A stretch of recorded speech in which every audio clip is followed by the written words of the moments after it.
Okay, we're on the air. Hey, Peter Tessier will be here any minute. I had to show you something though that's kind of cool. So Okay. I got sent to me by a buddy. So check this out. This is the Toronto famous St. Pat's, huh? This is the St. Pat's jerseys. I guess that the Leafs are going to wear. And I got an Austin Matthews one. It's pretty kind of cool. Well, they already wore it. They already wore these I think okay. Yeah, but they're probably going to wear it again. They wore that as a third jersey for the, I think it was for the 100th anniversary. No, they used the Toronto Arena's one as the 100th anniversary, but they have worn it, and it's pretty cool. I like it. I like it too. I do. I think I like this. I like this number thing in the back. It's kind of cool. Number sewn on. Hey, we have somebody else joining us.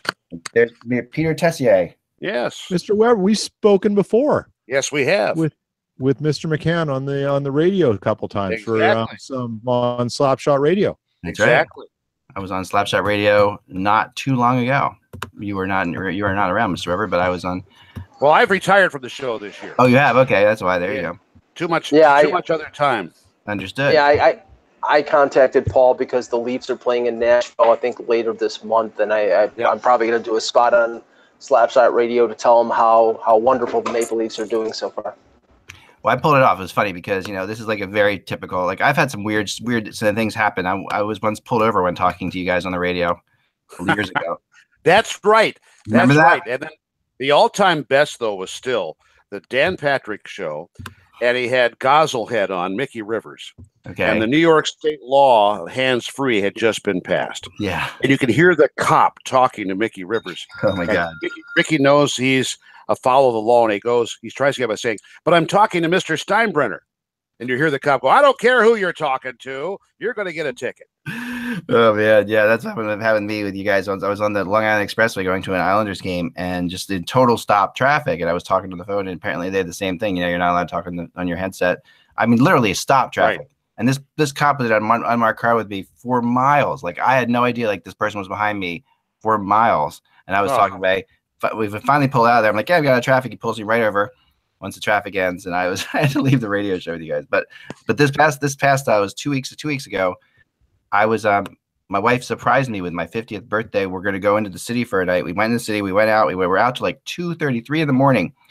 And I totally didn't connect again that I was going on Slapshot Radio at 8 a.m. And, but of course, this is what, thank God for, iPhone notifications or whatever. 7:30, and somehow I heard it, which I still don't know how.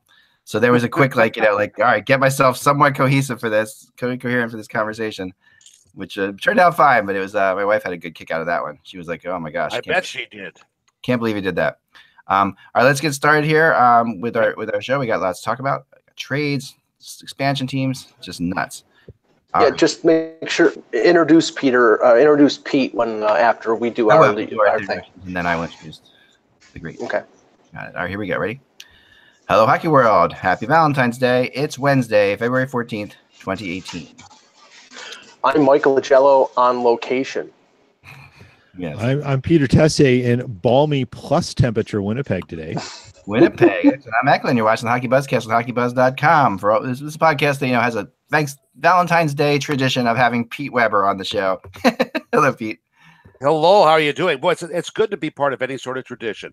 It is, particularly after all these years being labeled in what is a non-traditional hockey market.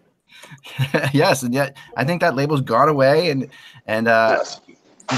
But I love it. So Pete, if you don't know, Pete is the play-by-play guy in Nashville, Tennessee, and has been for years, and has been the play before that was in LA and Buffalo, and many of you know Peter from all over the place. One of my favorite guests to have for sure, and tons to talk about. Thank you. Yeah, absolutely. Yeah, let me just say one thing, because Peter will remember this. I believe it was 4 years ago, exactly to the day, that Toronto and Nashville made the infamous Cody Franzen.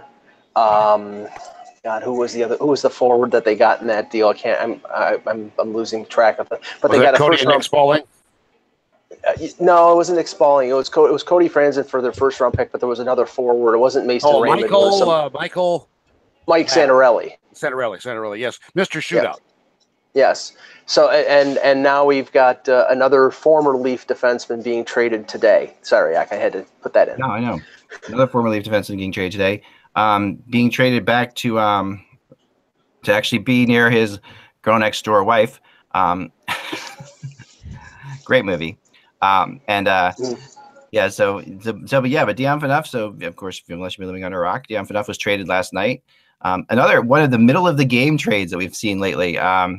He scratched for the third period and all the excitement. This kind of stuff, I don't know if it happened before and we just didn't know about it because of social media, but suddenly we see more of this all the time where players are pulled out in the middle of games. I remember Mike Camilleri getting pulled in a game. Yeah, he got pulled in and Phaneuf actually got pulled it was in the middle of the second period. The last shift he played was like midway through the second, so he missed the second half of the game. So they must have completed the deal at that point and just yanked him off the ice. Of course, Matt Duchene this year was a good one. That happened in the middle of the game. And my favorite, of course, was Peter Forsberg, who was pulled after warmups to get sent to the from the Flyers to the Predators. Yep. And that was everybody freaking out using warmups. Trade's not going to happen.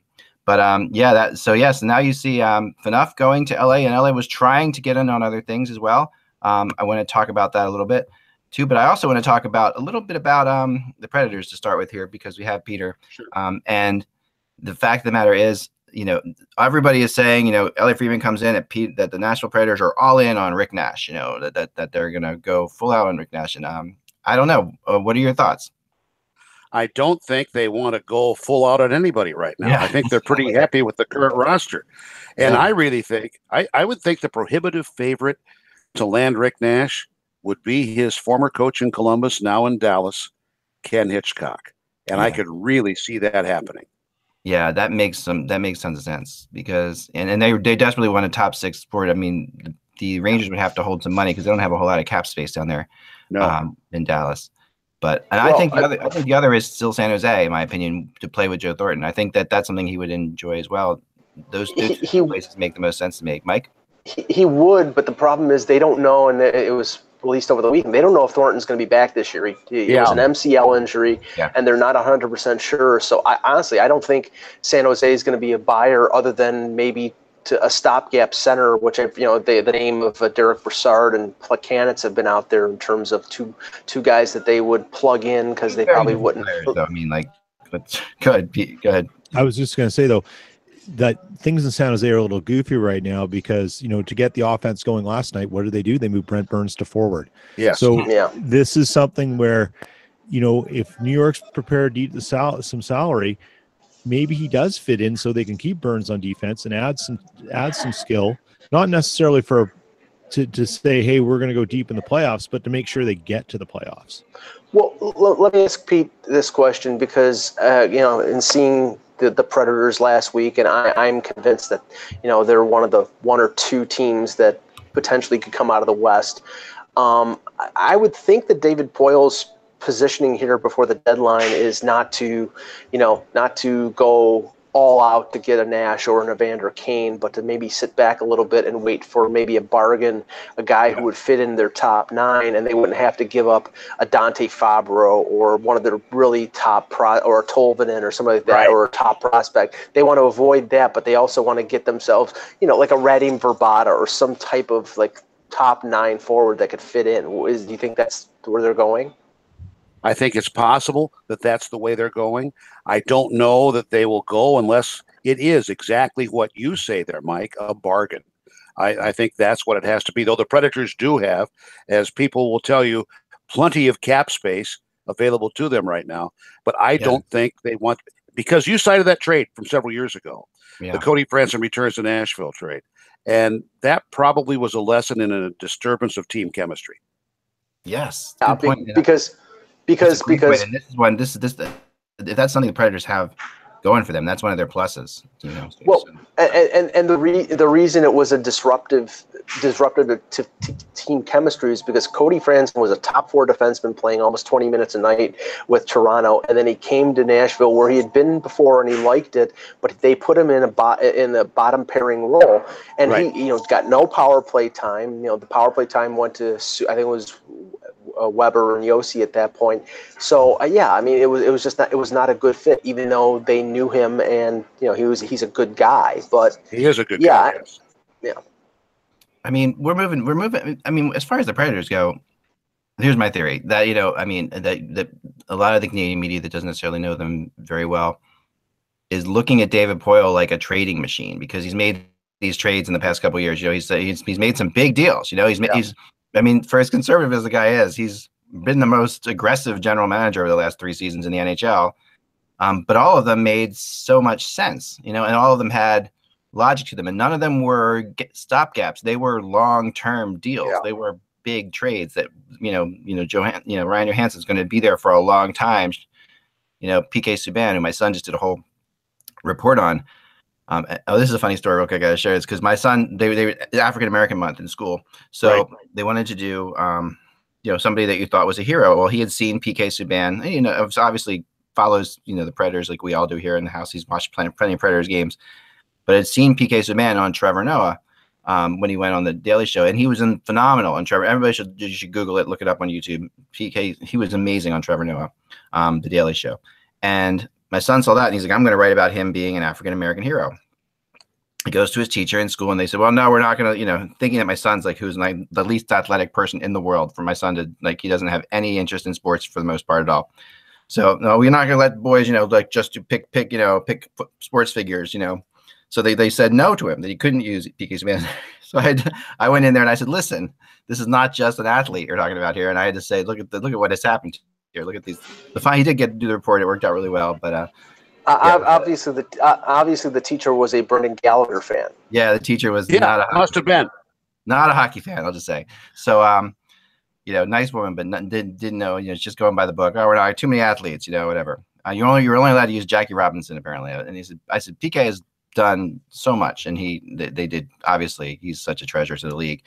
But that's part of this whole thing. That gets back to what we're saying about chemistry, team chemistry here. This is, I mean, you were around last year, Peter, and I know last year with the regular season was kind of strange because they were barely making the playoffs. They were struggling down the stretch. They were fighting for their lives to not. They were trying not to back in almost. Right.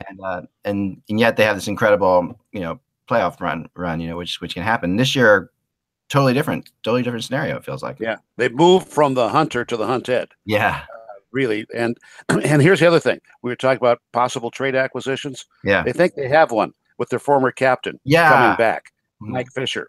I wanted to talk about that. This is such an interesting turn of events. And again, like I talked about this on the show, and Mike agreed with me full-heartedly.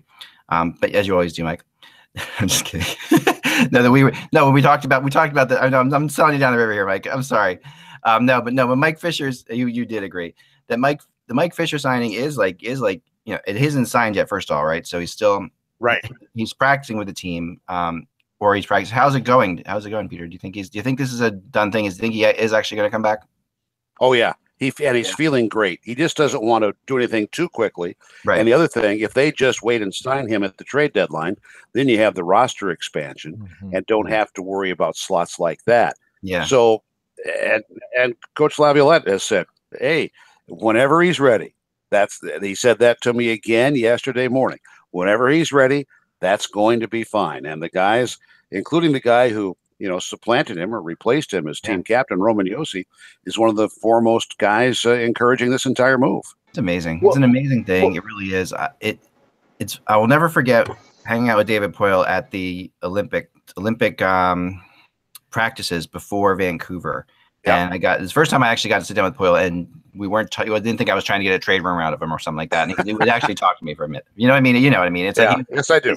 We were at the Olympics. He was like, so he started talking to me about his life in Philadelphia when he was a kid and how he loved being around the Flyers and how he wanted to mold the Predators like an organization where players wanted to come back to, like Philadelphia. Like Philadelphia players always come back to Philadelphia. And this is the perfect example of that. As I watch it, as you watch it in front of you, Mike Fisher, some on other teams, if this was happening in Toronto or, Montreal or Calgary or any place almost in Canada that you can think of, or even the Rangers, Boston, you would have fans be like, oh, Mike Fisher, he didn't even have anything left at the end of last year. Why are we bringing him back in for all this, money? And they wouldn't understand the concept of what actually is happening here. See, sorry, I don't agree. I don't agree with that because I think it's all situational, and it's funny because Mike Babcock talked about team chemistry today in Toronto, and he basically said, you cannot nail down whether one move is going to work or not. Your team can basically stay, the way it is, and because you're fearful you're going to mess with team chemistry, and then things don't work out, or you make a deal thinking that it's going to work, thinking that the guy's going to fit in perfectly, like the Franzen situation we were talking about, right. And it just goes bad. There's no way to know. The general manager doesn't know what the dynamic in the room is going to be, and I think that's in Nashville, obviously they know Mike Fisher. He was there last year, so I don't think it's going to rock the boat too much. Peter, in Winnipeg, I don't think that they want to bring in somebody who's going to change the dynamic in that room, but they do need some sort of veteran presence on the blue line, or maybe a depth forward. So I think they're going to risk that, don't you? I do too, and I think Blake Wheeler after the game last night, and this is a weird game in Winnipeg because, again, the Jets, they scored first, they played a decent first period, and then last minute of the period they let in a goal, and then you could just sort of see like visions of years past sort of show up. So Blake Wheeler after the game had a really long interview where he sort of spoke eloquently but very directly about some things. And I put a copy of the transcript in my blog last night, and he basically said, don't pump the brakes on a lot of the talk here. Things are getting a little bit out of hand. You're talking Stanley Cup contender expectations. He goes, he basically said there's not a lot of playoff experience here. This is a great place to play, but the intensity's got to get ratcheted down a little bit, folks. Yeah. And some people really took offense to it, but that's Wheeler. He speaks from his heart, and he wears his heart on his sleeve. He's a bit of a different kind of leader than Andrew Ladd was, but I think he provided some really good context, and it needed to be said, but it's also needed to be said that, is it a kind of a cryptic message of, hey, we are a young team still, and we don't have anything here that says, take me to the cup. And there's a lot of work to be done. So to your point, Mike, I think there's going to be something happening. I think there's going to be experience coming into this room that much in the same way they brought Matt Hendricks in. And we've had this discussion on the show before. Whatever Matt Hendricks does on the ice, and Pete, you would understand Matt Hendricks' role because he played in Nashville. Whatever Matt Hendricks does on the ice right now, okay, that's the cost of doing business to have Matt Hendricks around the team and doing things. You have to give him a roster spot. You can't just have him sitting doing nothing. But he has things that no one else on that team has seen. And whether you value them, devalue them because of his on-ice performance, that's a different conversation. Yeah. But you need things a way to talk to guys, to get through to guys. And that's what he has. And Wheeler talks about how important he's been. And if that's the level that they see Matt Hendricks in, imagine if you get someone who's got more experience and has been right to the edge of the playoffs and getting close. That's what I think they need, and what they're looking for is just right now, we just don't know where they're looking. And that's the hardest part.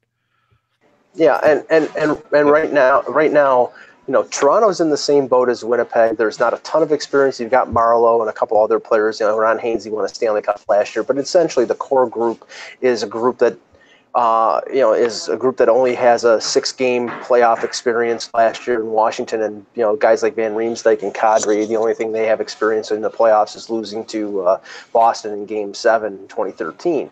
Of the 3 teams, thank you. Of the 3 teams that we cover, Pete, I think Nashville is the only one that should be justified at thinking, okay, we've got a chance to win the cup, because you were in the cup final last year, and the team is basically there. And actually, I think the team is better than they were last year. So I think they're justified in saying, okay, our goal is the cup. Whereas Toronto, I'd be satisfied if they get by the first round. They're going to have a tough time beating Boston or Tampa.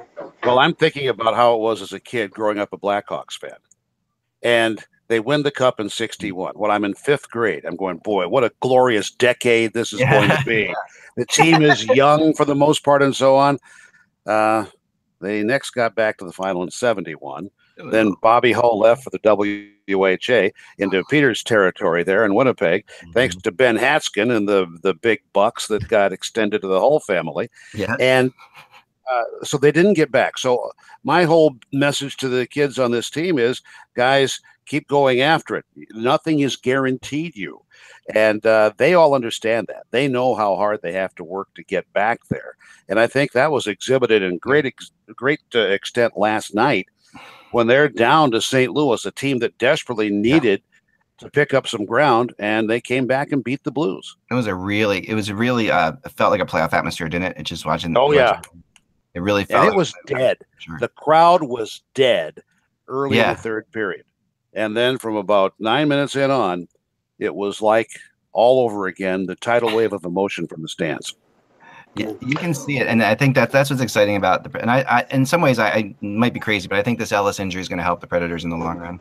I feel like it's starting to see it. Even last night, you can start to see the benefits of it. As it goes down the stretch here, because they managed to stay in. As we talked about, the big fear was if Ellis goes down, will they be able to stay in there? And they managed more than stay in there.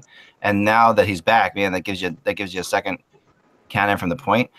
It's just it's great to watch. But I want to talk about only been Blackhawks. 5 games now this year where this team has had what its intended lineup is together on the ice. And I mean, anybody who watched the playoffs last year knows that's like par for the course. I mean, the playoffs last year were insane. It's what they ended up playing. The team that lost to the Pittsburgh Penguins last year was half Milwaukee, half Predators. Yes, it was. Yeah, I mean, you're going to have last year you had Colton Sissons as your number one center in the Stanley Cup final. This year it seems like it's like an embarrassment of riches to have Johansson, Bonino, Turris, and then probably Mike Fisher or Sissons as your fourth line center. I mean, that's got to be mind blowing.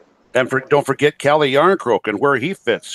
He'll play the wing, he'll play in the middle, and that was a trade deadline acquisition from Detroit for David Legwand. Yeah, that was ago. What a crazy trade that was. I mean, that helped him get through too. And I mean, it's the perfect team to have that problem with, though, because you have a guy who does want to roll 4 lines all the time, and and so you're going to have a team that's going to have energy, which is what we saw last year. Now, to speak of the Blackhawks too, since the Anthony Duclair trade, which I thought was a very good trade for the Blackhawks. I really like Anthony Duclair a lot. I'm one of these guys I'm really in his court. But since that trade, the Coyotes have gone 5-5-4. The Blackhawks have gone 3-9-2. It's unbelievable to me to see that turnaround, including an embarrassing loss to the Coyotes. 6-1 or something. It was just crazy. The Blackhawks, yes. I mean, the Blackhawks now are for the first time ever today, and since I've been doing this, I mean, the Blackhawks were terrible when I first started. I was there when Savard got fired. I happened to be the day I visited the Blackhawks way back when Denny Savard got fired. But 4 games in. Yes. Right. But since then, they've been incredible, and they've always been buyers at the deadline, always been buyers. Today, I heard for the first time, maybe we are sellers. Well, it's weird what's going on in Chicago. I don't know if anybody caught the Mark Lazarus diatribe and justifiable diatribe on Twitter a few days ago, basically saying to the fans, are you insane? Because what they were doing is they're attacking Seabrook, they're attacking Keith, they're attacking Taves. These are the guys who won you 3 Stanley Cups. Shut the hell up. I mean, yes, they're making money. They're making big money. It's money that they deserve. Now, this team is in a downward trough right now. They're struggling. I think they have some young players that I think will need experience. But it's very possible that the guys like DeBrincat and Hartman and the young guys that they have on this team will be good pros in a year or two. I mean, I think DeBrincat is a pretty good player right now. It's time for a little bit of a reset, but. Chicago fans, oh my God, how spoiled are you that you're beating up on Jonathan Taves when people a year or two ago were saying he's better than Sidney Crosby? Yeah, I remember going into Chicago when Terry Crisp and I would hear our voices bounce back at us in the early days of the Predators, right? So this is, I think these are a few bandwagoners who are bitter. I'm sure they got the early 2000s were not kind. The early 2000s were not kind to the Blackhawks, and I mean, and don't even remember what Wirtz was like. He wouldn't even broadcast the games in his own market. I mean, I referred to that, Peter, as the Kyle Calder, Mark Bell era. Yeah. So when I went to cover that, I have to pull up the story at some point because I wrote it. I did my anonymous hockey bloggers visits to Strange New City, and I went to Chicago. And our writer at that time in Chicago was Al Samagli, and I sat with him during a morning skate, and the Blackhawks came out there, and you know, Savard was about, I don't even know if Savard was a coach or somebody else. Somebody was about to get fired. I think it was the guy after Savard, perhaps. You know, Talon was, of course, there and trying to turn things around. And I remember that, you know, after the morning skate for the game that night, and they got blown away by somebody blew them out that night. The three guys were left on the ice. One was Bork. Remember their Bork they had? Which Bork did they have? Did they have I had a Bork. I forget who it was. It was not. They had Rene Bork. Rene Bork. So Rene Bork is still on the ice skating around, and the other guy that, you know, that wasn't going to play that night was Duncan Keith skating around on the ice. And I'm watching both these guys, and you know, I'm talking to Alan. I'm like, these guys are flying. I mean, Duncan, there's two guys that could absolutely, you know, fly, and he's like, yeah, they don't trust either of them with the puck, you know, like, and it's so funny that the way Duncan Keith has come since then. That's why I always think of Duncan Keith and Tyson Barrie in a similar way, because I feel like Tyson Barrie has the same kind of thing going on in Colorado. And we can use this to transition to the Phaneuf deal, but the thing is, you look at the Blackhawks. I mean, not that they want to trade Taves or Kane, but they're making $10.5 million. I'm sure somebody would make room for Patrick Kane or Jonathan Taves on the roster, but it's tough to move that kind of deal, and it's tough to move Seabrook with 6 years left at almost $7 million when he looks like he's starting to go down a little bit. And Keith is making $5.5, but he's under contract for another, I think, 6 or 7 years. So they have these guys locked up long term on big money, and for them to retool or reset, it's going to be tough. Now, I have to give Lou Lamoriello credit, because only 2 years ago, the Leafs retained no dollars on the Dion Phaneuf deal. They took back money. They took back Jared Cowan, Colin Greening, Milan Mahalik, and they ate money for a year and a half. But they retained nothing on Dion Phaneuf. 2 years later, Pierre Dorian has to take back Marian Gaborik at $4.875 million and retain 25% of Dion Phaneuf's salary. Now, Phaneuf is still a good defenseman, and he'll fit in. As long as they don't put him in the top pairing, he'll fit in well with Los Angeles. But I think the Sens are hoping that Gaborik retires, because they'll want a cap relief off of that deal. But this was, you know, you had to essentially give Dion Phaneuf away because the contract was so onerous. Oh yeah. Now, someone said to me today, didn't Gaborik play on Ottawa with Hossa and all that, and I'm like, no, but it feels like he should have. Like, it feels like he should have been on a line with Hossa at some point in Ottawa. Even though he wasn't, he was. Gaborik's like Christmas cake. He's been around forever. I know, and of course, you know, he was, of course, with the Wild for a long time. But yeah, this is it's a really interesting cultural change to see Gaborik moved out of there. I think that it's something, even though he's hurt a lot. Pete, what do you think, Webb? Well, and I think that he was a critical part of the Kings winning a cup. Yeah, he was. And so he got that contract, was his reward from Dean Lombardi, and it was heavily front loaded. So actual dollars going out are a different story from what the AAV is right now. Right. But Gaborik, I'm still thinking of the young kid who seemed to pull a groin muscle every month with the Minnesota Wild. Yeah, and he certainly advanced from that. And when they got Gaborik on the trade deadline, it was one of those things that we were all just I remember, you know, at that time, Columbus was doing handstands that they got rid of him. They were so happy. They couldn't believe that they could get. I mean, I remember I called up somebody in Columbus about 2 months before this, having heard the rumor of Gaborik from somebody in LA that they were interested in him. And it was as if I was telling him, he was like, really? I got to go. It was that kind of thing. Like, he'd never heard of it, but it was like, if somebody's interested in him, I'll talk to you later. Hung up the phone. You know, and I never heard about it again until it happened. But they were just shocked that someone would take Gaborik, and if someone was interested in him, they were thrilled to find out about it. And yet, you know, like you said, who would have thought that Gaborik would get another contract? That just was going there and win a Stanley Cup, help the team out, but to get another contract, you know, good for him. And he's, you know, obviously been injured so much. But let's talk about the impact of Phaneuf on LA briefly, because I think great trade, actually. I think this is a real, and I think, and you cannot also dispel Nate Thompson either, actually, in this trade, because you know, I mean, that's another player who was part of the Kings winning before, and that's pretty big. Well, let me just say this: if Phaneuf is used properly, he will help the Kings. Right. I saw some Kings fans online yesterday saying, "Oh, they're putting like the structure of the defense together, and they got Phaneuf paired with Doughty." if you do that, you are hurting yourself. Phaneuf had a certain level of success in Ottawa because Ottawa didn't ask him to play top pairing minutes. They didn't put him on the left defense with Carlson. What they did was they put him on the second pairing with Cody Ceci and let him be the physical player that he is. And if LA does that and has him play with I believe it's Alec Martinez is the right-hand shot on the second pairing. They have him play with Alec Martinez and keep Muzzin and Doughty together. Then you've got a top four, limit his minutes, have him play 19, 20, 21 minutes, and it's good. If you get up to 27 minutes, he becomes a liability. I've seen it too many times to mention. Well, how wrong can we be? I'm thinking back to the 2003 draft held here in Nashville. Yeah. Terry Crisp and I were saying, got to get somebody with a mean streak. Right. How about Phaneuf? Well, Yeah. it was Ryan Suter instead. Yeah. Now, Ryan has a bit of one, to be certain. Yeah, for sure. But we were all thinking about Phaneuf. No, it's so true. And then Phaneuf, when he came in, he was, everybody thought that's what he was. Everybody thought he was the next Scott Stevens. That was the big word, right? Yeah.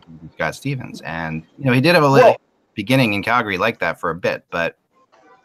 The funny thing about Phaneuf in Calgary was, and I remember when you posted the blog that there was something not right there. And I always said, I think at the end of the year, I said, Eklund should get some credit for being the first guy to say there wasn't something right there. And I think within a month he was gone after you put that blog out. And I remember the day, and it was a meltdown in Calgary. Yeah. But the thing about Phaneuf in Calgary is you look at who he played with. Mm-hmm. It was O'Coin, and I can't remember his other D pair. Roman Hammerlick. Yes. And you look at those guys and you say they were able to give him the level of freedom he needed to be Dion Phaneuf without compromising the bigger picture of the game. They were smart enough. They'd had enough experience. They were able to understand how this kid needed to work. And that's what I think they missed in Toronto when they got him, because he didn't change. The dynamics around him changed. Yeah. And Burke then threw the captaincy on him and stuff. Now he's got a Muzzin, a Martinez, a Doughty. Mm-hmm. Yes. He's got to be the accessory piece right now. Forget about his salary. Take those expectations off and just let the guy go to work in the way he needs to be. The Leafs were so anxious to make him, he's going to be the linchpin. He's going to be the number one defenseman. He's going to play 27, 28 minutes a night. He's going to be our captain. He's going to hit everything that moves. It was too much. I mean, I talked to Sean Vetterer, who wrote for HockeyBuzz at the time, and he basically said, he was nothing without Roman Hammerlick, because Hammerlick stayed back and let Phaneuf freewheel and score 20 goals. And this is a Brian Burke thing. This was a Brian Burke thing at the time in Toronto, and it was Burke has always felt that he can, if he's of the mindset that if you give somebody who's a trouble player, you give him responsibility and treat him like he's not a trouble player, he'll be better. Yeah. And that's that's what they did with Phaneuf. They made him the captain. They did things. But I mean, I wrote that story, and I don't think I've ever told this necessarily, but I know I've told it kind of off the record. But now it's time. It's time. Here it is. It's all on the line, because it's so far away now. I know a player in Calgary who went out with Dion Phaneuf to dinner, and a couple other players in Calgary. And this is why I kind of knew the beginning of the end was coming upon. And then it was basically a what do you call it, like a gathering to try to set him straight, like I forget the word. An intervention. Thank you. An intervention. Thanks very much. Or a come to whatever meeting. Yes. Right. Yes. Whatever. A come to whatever meeting. And so he's there, and they go to dinner, and it was not something crazy. Like you would think intervention about what? He's not doing drugs, he's not drinking or anything. It was an intervention to get him to be nicer to the equipment manager. That's what it was. They wanted to be nicer to the equipment managers are usually important to teams, and they, some players are, most players understand that or couldn't be nicer. They'll do anything for their equipment managers. They wanted to be nice to the equipment manager. And he got up in the middle of the dinner basically and said, if when one of you guys is an all-star, come back and talk to me. And that was the response. And that told you a lot, That told you a lot. No, he's since apologized, and it completely, he's gotten a lot better, over time than that. This was a much younger Dion Phaneuf, but that kind of stuff, early on, that was the issue, and there was a lot of stuff going down there. But in LA, he's going to be fine. Yeah, no, I think he can play the role of. Remember, they had a big three that came in together: Rob Blake, Daryl Sador, and Alexei Zhitnik. let him be Alexei Zhitnik. Yeah. And I think he will flourish that way. Yep. Yeah. Well, let's just say this, Pete. Alexei Zhitnik was famous for hitting the plexiglass behind the net in Buffalo so many times that they had to buy extra glass. Dion Phaneuf can match Yes, that. they So did. I think that. Yeah. So I think that'll happen as well. Alexei, great buddy, and boy, did I ever enjoy him. Oh yeah. That's a name I haven't heard in a long time. But I went on I forgot about that trio. That's a very good point, Pete. Yeah, they had a big three all ready to go there, and they broke them up. My experience with Alexei Zhitnik was my wife, myself, him, and his wife going on the Lady of the Mist ride at Niagara Falls, the four of us, with our our yellow rain jackets on. Yeah, your slickers, way to go! Yeah, I never said a word to him, but we were never spoke to him or anything like that. But I knew it was him, and it's just funny. We go to Detroit one night, and he breaks his one-piece stick. We're down to the last 2 weeks of the season. What's going to happen? What is he going to play with? Saved by Igor Larionov, who used the same model and gave him one to finish out the year. Very nice. Very nice. Now, I want to talk a little bit about some of these other dominoes that could fall here, these defensemen. Right. And then we'll get to a little bit of Olympic talk before we have to go, if we have time. So Mike Green, I was told flat out that LA inquired about Mike Green as well. That was one of the players they were looking at. But they were told an offer that was on the table. No one's telling me where this offer was from. That LA said there's no way we can match that. It's just a great offer. And I don't know where it's from, like I said, but I've been working on it. I just got a feeling, I sort of narrowed it down to 4 or 5 teams, but 2 that seem really possible are Washington, which everyone's known about Mike Green possibly returning to Washington. And another Washington connection, Vegas. And Mike Green possibly going to Vegas to play, with his former GM in Vegas. I think Vegas is the place. I think Vegas should go for this trade. This is because the thing about Vegas to me, and you've seen them a lot more than I have, Peter. But they're playing at this incredibly high level, but they don't. Do they have a playoff level beyond that? Like we know NHL teams do, but do they really have a playoff level beyond that? They don't have experience. They don't have a lot of guys who played in the playoffs either. So Green brings in some of that. They got Fleury. They have Fleury, no question. Yeah. It'll be interesting. I think with Gerard Gallant, he's done something that I don't think anyone expected him to do, and it's been so much fun to watch. But he's been very quietly confident as he's done it. Yeah, he isn't acting like this is a surprise to him. Yeah. And that's what's sort of interesting. Like in all the interviews and all the things I see, and I get a fair bit of stuff because I follow Gary Lawless, as a former TSN and Winnipeg Free Press guy here, who went to go to Vegas. Yeah. So I get a lot of Vegas in my feed. And again, it's really interesting. I think Gallant might already be preparing for the playoffs in a certain way and working with his team. I think he's so far ahead of where he is. He knows he's got something here that can, sort of do something unheard of, and he's starting to prepare for it. I don't know. It's a bit of intuition from what you hear. Mr. Weber's opinion on this too. I watched them play against the Flyers the other night. Yeah. And one thing that amazes me about Vegas and this in all the games is they do have issues where they miss passes, and they do have issues where they miss assignments. Like every team does. They may be some more, but what they are so good at is if they miss a pass, there's somebody backing up that guy for the pass. Yes. If they miss a player, there's somebody backing up that guy for a player. They back each other up. They have this like kind of fail safe going on all the time. Their gaps are perfect. Yeah, their gaps are perfect, and the fail safe is right there. So 2 or 3 times as it passed, hops over a guy's stick, that should be out of the zone. No, wait, there's another guy right there who's going to pick it up. Yeah, I've we've had our 3 games with them already this year. Yeah, they have and they took 2 of those. Yeah, I think that obviously I throw out the term expansion team in the way we comprehend and understand that. Yeah. And this has to be because if you play $500 million, you're going to get a pretty good pool of players from which to draw. But you also have to make good decisions. Yeah. And I think they overwhelmingly made outstanding decisions. They really did. In picking that team. Some of the players they made, and it's funny because they've gotten some players. I mean, my gosh, I mean, the kid they got who's got 30 goals now out of Columbus. Carlson. Yeah, Carlson. That's phenomenal. I mean, Columbus, a team that desperately wanted a guy like Carlson. That's what the Columbus is looking for. They wanted a guy who could, a superstar who could score goals. I mean, what he's done in the last 25 games is unbelievable. He's scored more goals than anybody else in the last 25 games in the NHL. It's just been astonishing. But I just don't know if they got that level. But Mike Green makes sense to me. Well, let's add another team to the list here. I think that would be Tampa, and obviously the connections between Ken Holland and Steve Yzerman are there, but. Tampa rolled through Toronto on Monday.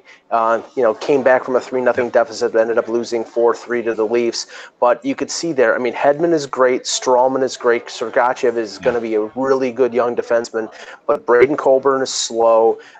Andre Schuster, I don't know why Cooper keeps playing him, probably because he has to, and he's got a couple young guys in Cuckoo and Dotchin who are not bad defensemen. But when they go into the playoffs, they need a fourth defenseman, and it could be Green, it could be Jack Johnson, because from all the indications out there, they're looking to trade their first-round pick in 2018 and not trade some of the young guys they have on their roster. They don't want to give up, the young prospects like Cal Foote or a Sergachev in any deal. They just want to trade a draft pick and get a veteran rental. And Green sort of fits that, and so does Johnson. Interesting too with Vegas, is it not? Mark Mathot stays there. What are we talking about now? Oh, I know. I mean, the one person as confident as the head coach is to Gallant to make you think that he knew this was going to happen all along. Yeah. McPhee is really funny about it. I mean, he's like, well, we got good players, we got a good, and then a lot of guys having career years. He'll be the first to say that he throws that kind of in the middle. So, but let's go, because we got to go. Jim Benning extended today as well. Kind of surprised, not surprising. He's done a pretty good job, but Benning is such an interesting case because the last couple trade deadlines, fans have been all pissed off about what's happened there. Yeah, I mean, last year did better than the year before and the year before that. But Mike, we have to tip the hat to Russ, because Russ said and prognosticated that they would re-sign Benning. And honestly, I mean, we know some of the moves that he made that some of the fans don't like. I think you can put on management, because obviously the way that they've been going the last 12 months with the trade for Goldobin, the trade for Jonathan Dahlin, getting rid of Burrows, getting rid of Yannick Hansen, getting younger, their success in the draft, it shows, Benning's history as a scout. But some of the moves for veteran guys, I think, were because the ownership was not buying into the fact that this team needed to rebuild, and they tried to do patchwork, and it just doesn't work in the NHL to do that. So they've given him the 3 years. He deserves it. Now he's probably going to do smart things like trading Thomas Vanek at the deadline and getting assets, trading Eric Branson at the deadline and getting assets. Those are the type of moves that he should be doing for that team, and I think that he's going to do them. How much will good Branson bring, I wonder? Doing pretty good. Second round pick and a prospect, probably. People like him a lot. He better do it. He better do it soon, because Goodbranson's year, it's just getting skewered on social media and various websites. That's what I mean. Like, I'm glad they got the deal done for Vancouver's sake, but now go trade him quick before everyone figures out maybe you shouldn't. Peter, I pray that Erica Branson gets traded to Toronto, so every analytics person out there that their head explodes, because they hate him with a passion. They hate him with a heat of 1,000 suns, and I just want to see the mess that happens when he comes to the Maple Leafs and Mike Babcock plays him over, somebody who they think that should be they shouldn't play. Oh, for sure. And before we go, I wanted to get Peter's Weber's opinion on the Olympics. Because I think I know Mike's not a big fan of them right now. I am actually still okay with them. And today was interesting. Couple big not upsets, but and the Slovenia in the U.S. was a tough one. But Slovakia beating the can I call them just the Russians for the hell of it? Beating the team formerly known as Prince, beating them. They I mean, there's one thing that we have that I just feel like you can you can never ever allow the Russians, if you're a Russian person, to allow them to be called a favorite in an international tournament. Like there's the rest, it's the worst possible thing you can do to them. For some reason, they always collapse into this kind of pressure. Crazy. They crumbled just like the Berlin Wall did a number of years ago. Exactly. What do you think of it? What do you think of Peter? Well, I'm of a difficult time getting totally engaged in it. I do watch when I can. We're in a pretty heavy portion of our schedule. The St. Louis Blues, who play 2 games in 9 days, have an easier time keeping up with the tournament right now than do I. But I have not received a tweet yet from Andrzej Kopitar trying to rub my face in that loss from earlier today, wondering about that. But we knew that this was not going to be anything like we have sent over there before. There are 3 ex-Predators, ex-professional players on that Team USA. Right. Now, a lot of teams can lay claim to Mark Arcobello. Right. Bobby Butler, and then Jonathan Blum, the Predators' first ever draft choice out of California. But this is a piecemeal operation put together under, I think, a very difficult set of circumstances. It was much easier for Herb Brooks to run that camp out in Colorado Springs in 1979 and select players than what this has been. Well, this is my problem with the Olympics as it's currently constituted. Team USA Hockey and Hockey Canada did not pick the best team that they could. There were other players out there. It could have been close to 1980, Pete, with them bringing a middle stat and a Brady Tkachuk and Adam Fox and a bunch of college players. But you're coming up against the Frozen Four in the NCAA tournament, and that might have been a factor. But you know what? It's better than putting a 39-year-old Brian Giunta, and I have nothing against Brian Giunta, but it's better than putting a 39-year-old Brian Giunta and 3 goaltenders who I've never heard of before out there. But, Mike, the stakes with the NCAA are completely different than they were 40 years ago. That whole dynamic and money has changed everything. Guys aren't going to risk doing something. The NCAA isn't going to risk their money or on the Frozen Four and some of the different playoffs and runs there. It's just a different reality. I like after today, and I caught the tail end of most of the games, not from the start to finish. We're lucky up here in Canada. At one point, I had 7 different channels to watch Winter Olympics on. It was unbelievable. I all of a sudden, the men's Olympic hockey today, it got real interesting. More so than in the past, because these were fun upsets. Maybe guys who aren't household names, but now this thing is so wide open. And if Canada gets upset tomorrow, it's a rodeo. And I almost want it to happen because it's going to be so interesting. Because I think the best thing that could happen for Olympic hockey and just in general is maybe it shouldn't be Canada and the US or Russia in the final. Hopefully it's Switzerland and Slovakia, and let's go. Like, let's make it fun. You just stole my lead. I was going to say Jonas Hiller. Jonas Hiller stones Team Canada, and if that happens, then just throw it out. Yeah, it is. It's so crazy. It's fun. I think it's fun to see these guys. Like guys who are definitely trying, like James Wisniewski, trying to get back to the NHL. For sure. Did you have Gilroy? Was Gilroy ever a Predator? I thought he was. Maybe he wasn't. I'm thinking that wasn't right. Matt Gilroy, Predator, right? No. He's a Ranger. They were thinking about when he went through that post college free agency bit, won the Hobie Baker. Right. There was some thought here about that. Yeah. There are some Boston people in the brain trust here. Yeah. And they were seriously considering it. I mean, the one thing that is absolutely insane is 3-on-3 hockey and Olympic ice sized. Yes.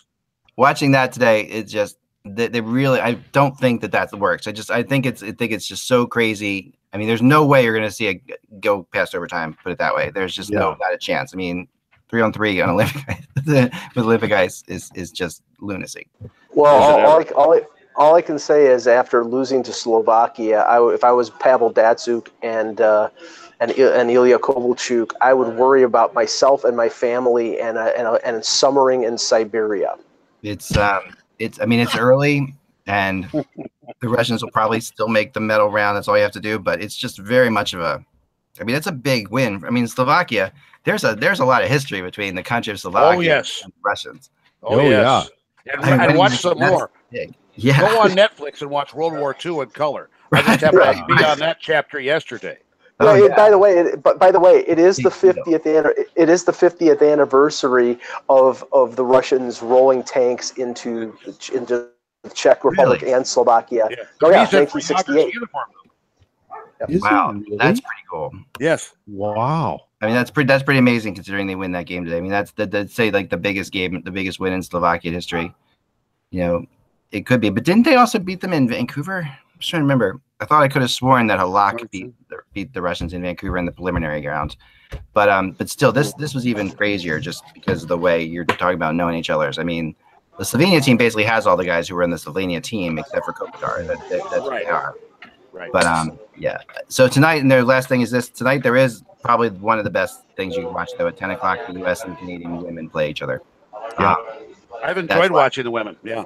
Oh yeah, that rivalry is just about the best rivalry in hockey. So you gotta enjoy it. Speaking of the ladies hockey, they showed the game between the Korean women's team and Japan today, and when the Korean team scored their first ever Olympic gold, the fans, I mean, that just warms your heart so much. Yeah. Like, if you love hockey, that's the best thing you can see is just watching people go bananas and think, there's more for this sport to grow. Let's get it going. Like that's Peter, you think there's history between Slovakia and Russia? Talk about the history between Japan and Korea. It's long and ugly.